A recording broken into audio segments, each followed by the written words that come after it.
Hello students. तो आज हम लोगों का टॉपिक है ऑर्डर ऑफ रिएक्शन। हम लोग पढ़ रहे हैं केमिकल काइनेटिक्स और आज हम लोग का टॉपिक है ऑर्डर ऑफ रिएक्शन। मैंने आपको लास्ट वीडियो में भी इसके बारे में ब्रीफ आइडिया दिया था। आज डिटेल से समझते हैं ऑर्डर ऑफ रिएक्शन।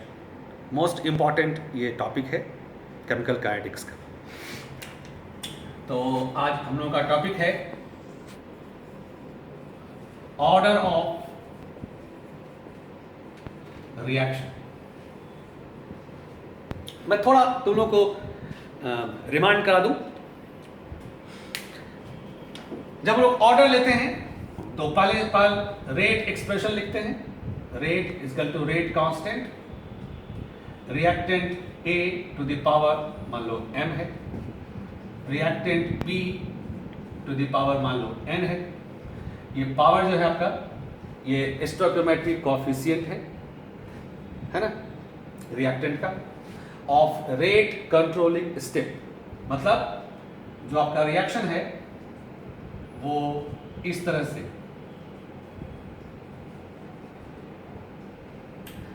इसका है m और इसका है n, और ये जो एक्सप्रेशन आपके सामने है ये रेट कंट्रोलिंग स्टेप का एक्सप्रेशन है, RCS, या इसको बोलते हैं हम लोग RDS भी, रेट डिटरमाइनिंग स्टेप। ये स्टेप है। तो ऑर्डर ऑफ रिएक्शन आपका हो गया sum of powers of reactant concentration m plus n। This is order of reaction.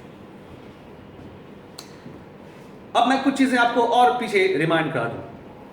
हम लोगों ने पढ़ा था कि केमिकल रिएक्शंस टू टाइप्स के होते हैं on the basis of mechanism. Single step reaction जिसे हम बोलते हैं elementary reaction, and complex reaction मतलब मल्टी स्टेप रिएक्शन, है ना, जो टू और मोर स्टेप्स में होते हैं।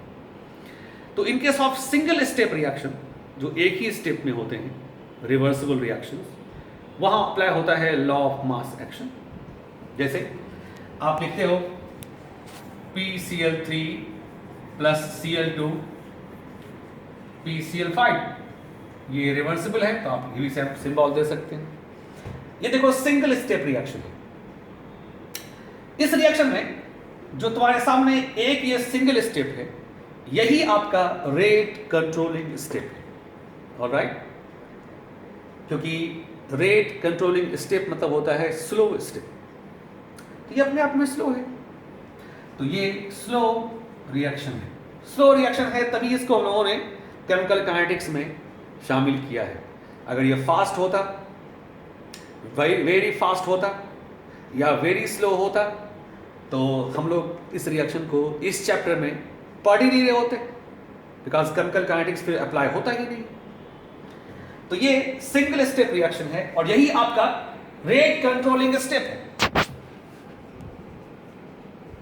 RCS।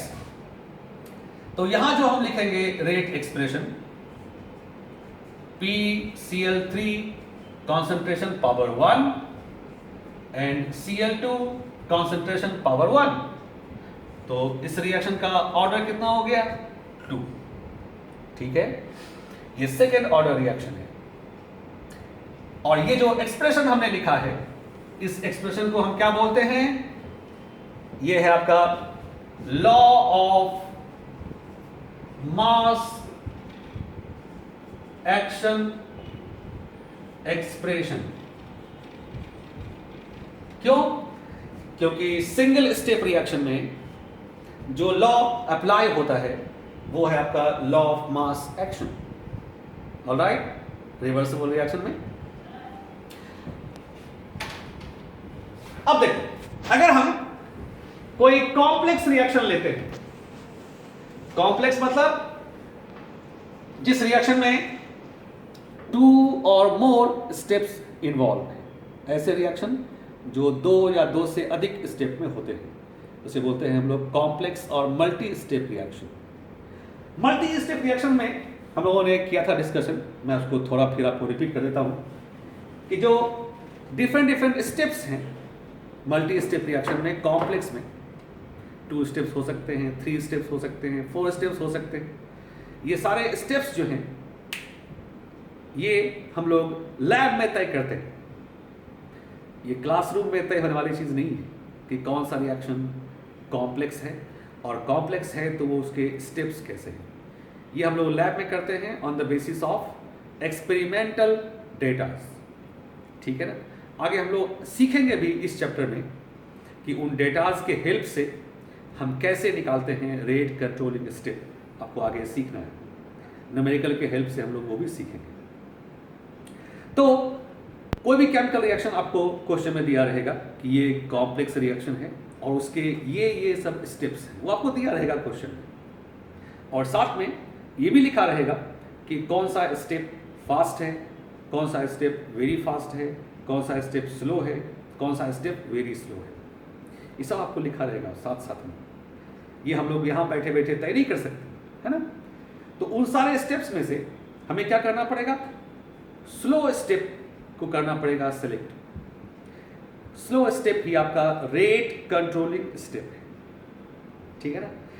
तो बस और सिर्फ उसी रेट कंट्रोलिंग स्टेप की हमें जरूरत है, क्योंकि केमिकल काइनेटिक्स एप्लीकेबल होगा only for rate controlling step, RCS। Alright.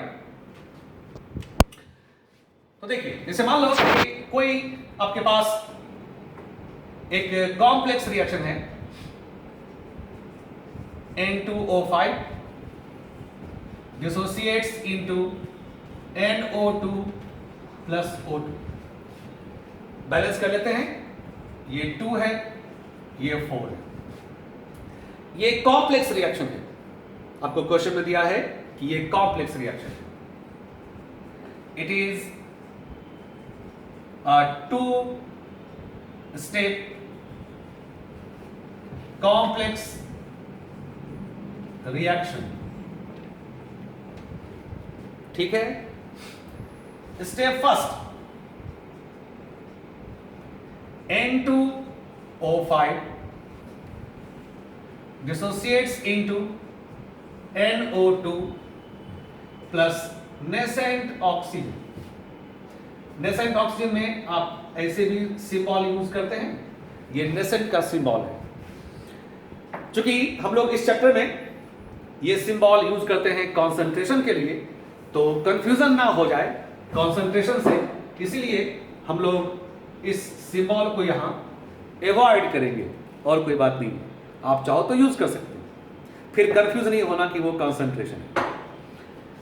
तो ये नेसेंट ऑक्सीजन हो गया। नेसेंट में समझते हो, नेसेंट मतलब जो अभी अभी रिएक्शन के दौरान बना है, वो एटॉमिक फॉर्म में है, हाईली रिएक्टिव है, हाईली अनस्टेबल। अब इसे बैलेंस करना। ये स्टेप स्लो स्टेप है, क्योंकि यहां डिसोसिएशन हो रहा है, और डिसोसिएशन ऑलवेज स्लो होता है। फिर देखो ये स्टेप सेकंड है। अब N2O5 जो है वो उस नेसेंट ऑक्सीजन से करेगा रिएक्शन और बनाएगा NO2 प्लस O2। बैलेंस कर दो।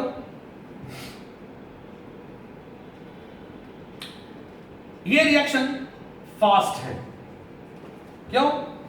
क्योंकि इसमें नेसेंट ऑक्सीजन देखो शामिल है। ये स्लो फास्ट इस तरह से तुमको लिखा भी रहेगा, हमारी जरूरत नहीं। बस तुम्हें अब क्या करना है कि स्लो स्टेप को पहचानना है। तो हमारे लिए अभी देखो स्टेप फर्स्ट स्लो स्टेप है। Step first is the rate controlling step. So rate of reaction is equal to rate constant concentration of N2O5 power 1। जबकि देखो मेन रिएक्शन में यहां पर 2 है ना, हमने यहां 2 नहीं दिया। क्यों? क्योंकि ये ओवरऑल रिएक्शन है, टोटल रिएक्शन। तो कॉम्प्लेक्स रिएक्शन में आपको टोटल ओवरऑल रिएक्शन से कोई मतलब नहीं है। मतलब किससे है? मतलब है आपको सिर्फ रेट कंट्रोलिंग स्टेप्स। ऑलराइट, बस इस रेट कंट्रोलिंग स्टेप पर फोकस होना है। यहां देखो कितना नंबर ऑफ मोल है, 1 है, इसलिए पावर कितना हो गया, 1 हो गया। तो इस रिएक्शन का ऑर्डर कितना हो गया, 1। ये फर्स्ट ऑर्डर रिएक्शन हो गया। ठीक है, इस तरह से हम लोग ऑर्डर ऑफ रिएक्शन तय करते हैं। ठीक है, इतना रिमाइंड हो गया और ऑर्डर का मीनिंग भी मालूम हो गया। तो order of reaction chemical kinetics में सबसे इंपॉर्टेंट इंफॉर्मेशन आपको देता है, because it depends upon reaction mechanism. सबसे पहले तो आपको यह आइडिया देता है ऑर्डर कि आपका रिएक्शन कितने स्टेप में हो रहा है, सिंगल स्टेप में हो रहा है या मल्टी स्टेप में हो रहा है ना। अगर मल्टी स्टेप हो रहा है तो फिर कौन सा स्टेप आपका रेट कंट्रोलिंग स्टेप है, सिंगल स्टेप में तो वही तुम्हारा रेट कंट्रोलिंग स्टेप हो गया। ये सारा कुछ इंफॉर्मेशन आपको कैसे मिलता है, जब आप ऑर्डर जानने की कोशिश करते हैं। इसलिए ऑर्डर इतना इंपॉर्टेंट टर्म है, इतना इंपॉर्टेंट आपका कॉन्सेप्ट है in terms of reaction mechanism. Alright, अब आपने देखा एग्जांपल्स में कि कुछ रिएक्शन का ऑर्डर 1 आया, कुछ का ऑर्डर 2 आया, ऐसे किसी का आपको 3 आएगा, ठीक है, 4 आएगा। तो ऑर्डर कुछ भी हो सकता है। ऑर्डर आपका एक पॉजिटिव नंबर 1 2 3 4 हो सकता है। ऑर्डर फ्रैक्शन में भी हो सकता है, आपको एग्जांपल दिखाएंगे, इसमें ऑर्डर फ्रैक्शन में आएगा। ऑर्डर 0 भी हो सकता है, ऑर्डर नेगेटिव भी हो सकता है ना। सबका मीनिंग भी है अपना अपना कि क्या मीनिंग है सबका, ठीक है। और इसमें एक चीज और, हम लोग जब बात करते हैं ऑर्डर ऑफ रिएक्शन की, वो तो आप समझ ही गए, लेकिन जो इंडिविजुअल आपके रिएक्टेंट है उसका भी अपना ऑर्डर होता है। जैसे मान लो कि कोई रिएक्शन है आपका 2A + 3B गिव प्रोडक्ट, और ये मान लो कि रेट कंट्रोलिंग स्टेप है ना, सिंगल स्टेप रिएक्शन है मान लो, तो यही आपका रेट कंट्रोलिंग स्टेप हो गया। तो जब इसका लिखोगे आप रेट एक्सप्रेशन, तो आप लिखोगे concentration of A power 2, concentration of B power 3, है ना। तो अब देखो इसमें ऑर्डर ऑफ रिएक्शन कितना होगा, 2 + 3 दैट इज 5। ये ऑर्डर ऑफ रिएक्शन हो गया। लेकिन अगर क्वेश्चन में आपसे पूछेगा ऑर्डर ऑफ रिएक्टेंट A, तो आप बोलेंगे 2। ऑर्डर ऑफ रिएक्टेंट B, तो आप बोलेंगे 3, है ना। मतलब ऑर्डर पूरे रिएक्शन का तो होगा ही, साथ में इंडिविजुअल रिएक्टेंट का भी आप ऑर्डर जान सकते हैं। जो पावर है उस रिएक्टेंट कॉन्सेंट्रेशन का, वो उस रिएक्टेंट का ऑर्डर हो गया। तो कभी कभी आपको क्वेश्चन में रिएक्शन का नाम पूछकर, टोटल रिएक्शन का ऑर्डर ना पूछकर किसी पर्टिकुलर रिएक्टेंट का पूछ देगा, नो प्रॉब्लम। तो ऑर्डर ऑफ रिएक्टेंट ए आपका हो गया 2, ऑर्डर ऑफ रिएक्टेंट बी आपका हो गया 3, है ना। तो इस तरह से ऑर्डर ऑफ रिएक्शन हो गया 5, ए के लिए ऑर्डर हो गया 2, बी के लिए हो गया 3, है ना। तो ऑर्डर का ये भी कॉन्सेप्ट है। अब इसके बाद हम लोग आते हैं टाइप्स ऑफ केमिकल रिएक्शन में on the basis of order.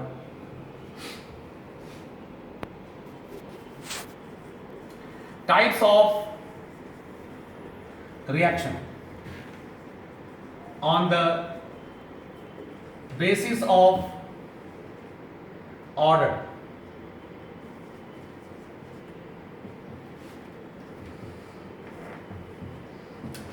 तो इसमें फर्स्ट आपका है फर्स्ट ऑर्डर रिएक्शन।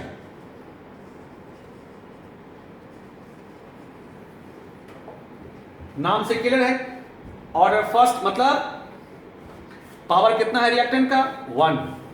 तो जब आपका रेट एक्सप्रेशन ऐसा हो जाए, रिएक्टेंट पावर 1, ये फर्स्ट ऑर्डर हो गया। इसमें जब K का आप निकालोगे एक्सप्रेशन ऐसे आएगा, rate by concentration of reactant. तो रेट ऑफ रिएक्शन वो लिखते हैं मोल पर लीटर पर यूनिट टाइम, पर second, per minute, per our, जो भी रहेगा, डिवाइड बाय मोल पर लीटर। ये कैंसिल हो गया, क्या बच गया, पर यूनिट टाइम। तो unit of rate constant for first order क्या हो गया, per unit time. That means per second, per minute, per hour, per day, per month, per year, कुछ भी हो सकता है, पर यूनिट टाइम। ठीक है, ये फर्स्ट ऑर्डर की पहचान हो गई। सेकेंड आपका है, इसे बहुत से एग्जांपल्स भी आप ले सकते हैं, है ना, फर्स्ट ऑर्डर रिएक्शंस में। जैसे कि आप लिखते हो SO2Cl2 decomposes to SO2 plus Cl2, देखो आप पावर 1 हो जाएगा इसका। ऐसे ही आप लोगे PCl5 decomposes to PCl3 plus Cl2, देखो ये फर्स्ट ऑर्डर हो जाएगा। नंबर ऑफ एग्जांपल्स आप ले सकते हो। सेकेंड आपका है, इसमें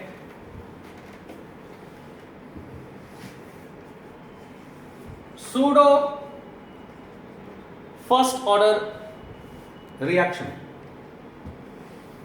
ऐसा करते हैं, आज क्लास फिनिश करते हैं। नेक्स्ट वीडियो में मैं आपको और भी अलग अलग टाइप बताऊंगा।